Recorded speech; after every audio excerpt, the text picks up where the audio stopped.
This is Engage New York, Module 2, Lesson 28. Read the objective with me while I read it out loud. I can solve division word problems involving multi-digit division with group size unknown. The number of groups are unknown. So with both. So what that means is they're going to give you a dividend, and this is how many are in the group. This is like how many are in the group. This is group size. So involving multi-digit division with group size unknown. And this is number of groups. Now that can change. Sometimes they'll give you how many are in the group, and then you have to find how many numbers of groups there are.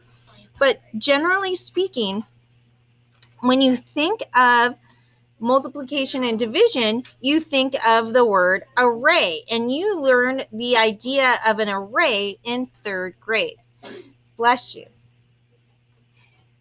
So this right here is think of this is like your dividend, right? This has all the numbers in it, correct?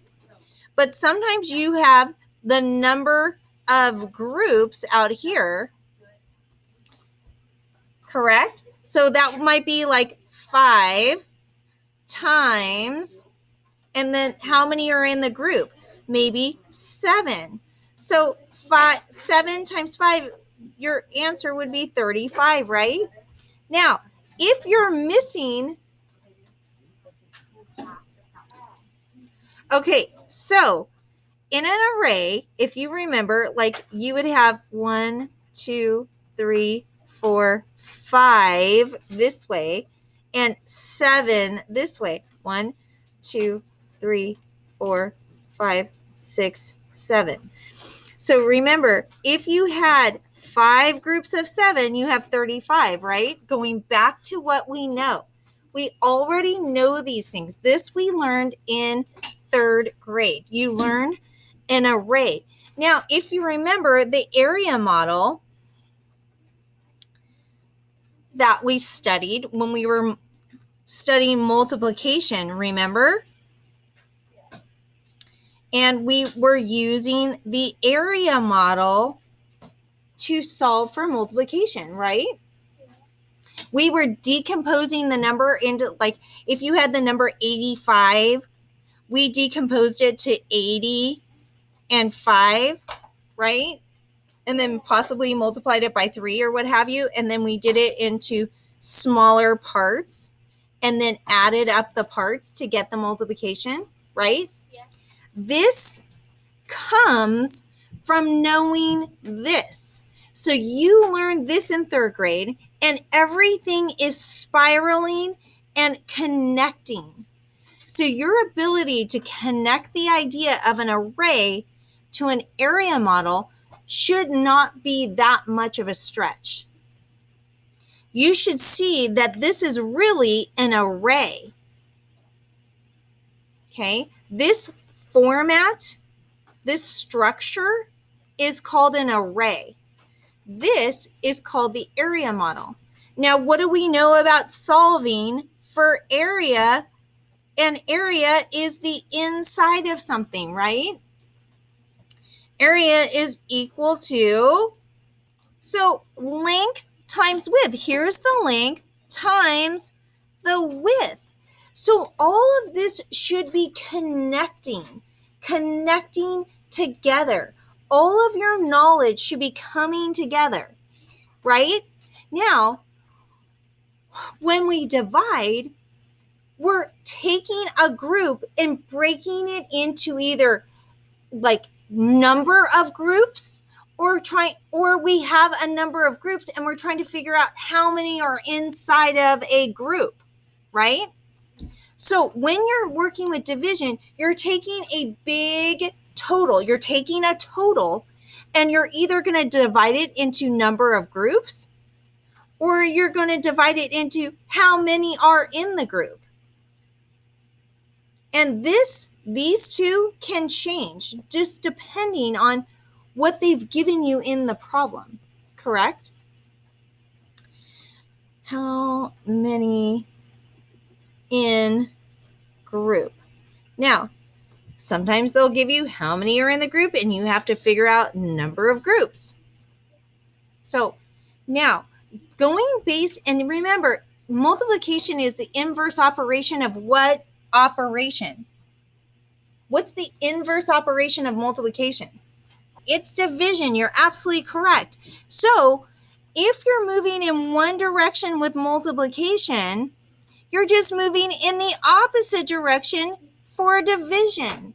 So all of this goes together. And what also goes with it is our multiplication facts. If you know your basic facts, and bonus, if you know how to estimate, all of this becomes simple because division is a series of steps that repeat. It's just a series of steps that come back again, come back again, come back again. All you need to learn are like 3 steps, 4 steps. And the steps are just going to continue to repeat. And we've taught you to estimate in order to get that number you're going to try in your division problem, right? Okay, so our fluency today is this here, but we're going to start with a sprint, and then from there we're going to go to unit conversions, and then we're going to go into our concept development and go straight in to our problem set. Okay, into our concept development is our problem set. All right, go ahead and pull out your sprint and get ready. Let's debrief. All right, so 0.6, 0.3, 0.1, 0.8, 0.2, 0.4, 0.4, 0.1, 0.1, 3.0, but remember, 0 is only a placeholder and doesn't necessarily have to be there. So 0.3, 4.0, 0.4. All right, so now when I was going through this, I was telling myself, I was self-talking, and I was saying 40 into 40, 3 into 9, 30 into 90. So I was already adding that 0 because I knew I would have to.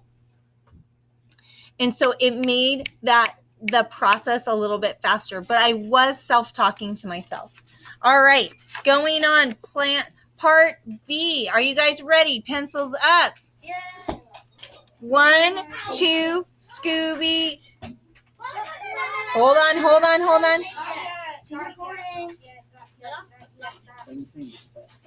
1, 2, Scooby-Doo. 0.4, 0.2, 0.1, 0.8, 0.4, 0.2, 0.9, 0.3, 0.1, 3, 0.3, 6, 0.6, 0.4, 0.3, 0.2, 3, 0.3. All right, let's do a quick review of what we know. We know the word cien. Cien means 100 in Spanish. The word mil in Spanish means 1,000. Okay? So, also the word kilo means 1,000. Those are those little nuggets of knowledge that you need to think about when you're doing these conversions. And if you need to use the number line to show where mil is, where centi is, diez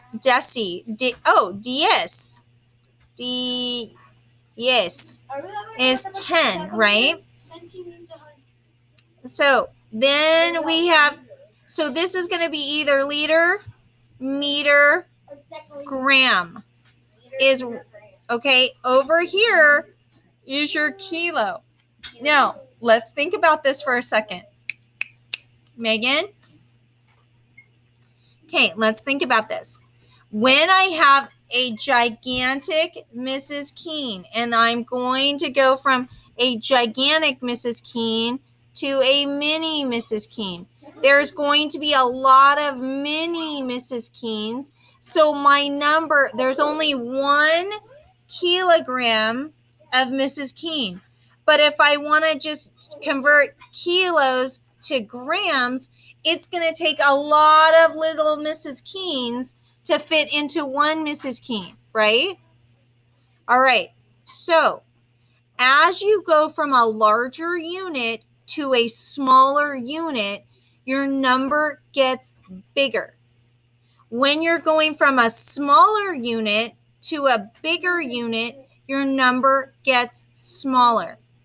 So if you need to write that down on your page, that is perfectly okay to do on a test as well. You get a test, you write down all the little things that's going to help you while you're going to take the test.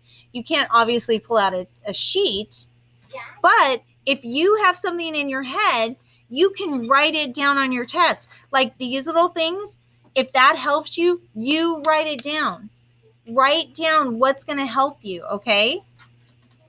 All right, so our unit conversions today, we're going from meter to centimeter. Wait a minute, is that going from bigger to smaller? Yeah. Yes. So my number is going to get what? Bigger. Thank you. All right, so I'm going to give you just these. You're going to have about 2 minutes, and then we'll review. All right, are you ready? Go. All right, so 1 meter is equal to 100 centimeters. Remember, from the ground to the doorknob on a door is about 100 centimeters, and it's about 1 meter. You can get a meter stick and go around your house and actually measure and check to see. It's kind of like a standardized measurement. 1 meter isn't that much. And then here we're going to go from 0.37 liters to milliliters. So we're going from liters to milliliters. I have to move my decimal once, twice, 3 times, right? So it's 370 milliliters. I'm going from kilograms to grams. I have to move it once, twice, 3 times, 152 grams. 1 liter, there are 1,000 drops, right? There are 1,000 milliliter drops in 1 liter. 1 foot is 12 inches. 0.08 meters is equal to 8 centimeters. So if I'm going from meters, I have to move it once, twice. Okay? Once, twice, right? That's how I move my decimal. Correct? All right. Now, I kind of started off the lesson with this part here, but things to think about. Here, you learned about the array. Mostly in multiplication, they're going to give you 2 numbers, and you're going to find out the answer in the middle. You're going to find the big answer, correct? But division, they could give you a host. They could, going back here, numbers of groups or how many are in the group. We know that this is the same as A or B. A times B equals a total. This middle area is equal to the total. We know that area is equal to length. Length times width equals area. Area is the amount of space inside of an area. Lastly, kind of important, going back a ways in what we've learned. When I multiply by 10, 100, or 1,000, my numbers get what? Bigger. Thank you. Bigger by either 10, 100, or 1,000, right? Now, when I divide by 10, 100, or 1,000, they become 1/10, 1/100th the size, or 1,000th the size, right? Okay, now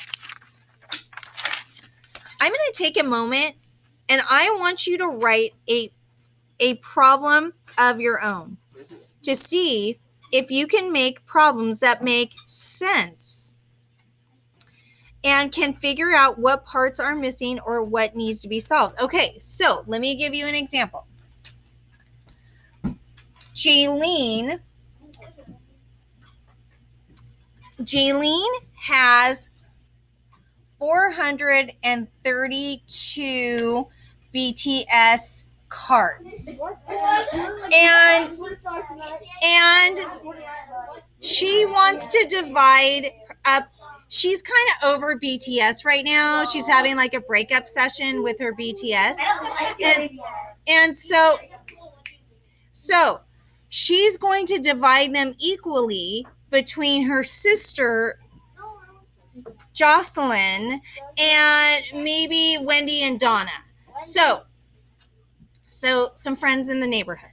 So if she's going to divide them up between Jocelyn, Wendy, and Donna,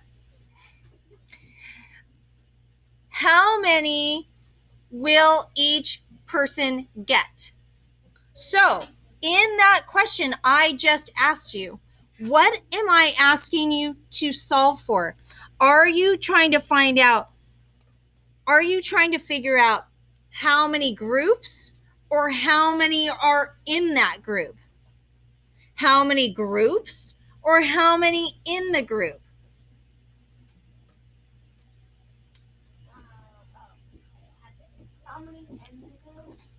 How many in the group? Very good. Because we already told you by how many she has to divide it up by, right? We just don't know how many, amazing BTS cards that those girls are going to get. Yeah. All right. So do you understand what we're doing right now? Okay. You're going to write a problem and we're hopefully going to share. Okay, this does it for our fluency, and we're moving on to concept development. Come on back for concept development using the problem set.